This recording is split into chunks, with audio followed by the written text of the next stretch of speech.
ኢየሱስ ክርስቶስ በሰራቸው ተአምራት ምን ደረሰበት? የኢየሱስ ክርስቶስ ታሪክ ክፍል 2 ጥምቀትና ተአምራት። በክፍል 1 ኢየሱስ ወደ ግብጽ መሰደዱን አይተናል። ከስደት ከተመለሰ በኋላ እድገቱ በናዝሬት ነበረ።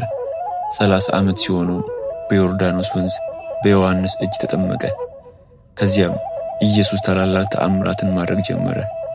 በቃና ዘገሊላ ውሃውን ወደ ወይን ቀየረ። በ5 እንጀራና በ2 ዓሣም በ10 ሺዎች የሚቆጠሩ ሰዎችን መገበ። በባህር ላይ በእግሩ ተራመደ። ማዕበሉንም ዝም በል ብሎ አዘዘው። የታመሙትንም ፈወሰ። የዕውራኖችንም ዓይን አበራ። እንዲያውም የሞተውን አልዓዛርን ከመቃብር አስነሳው። ኢየሱስ የሚያስተምረው እንደ ባለስልጣን ነበረ።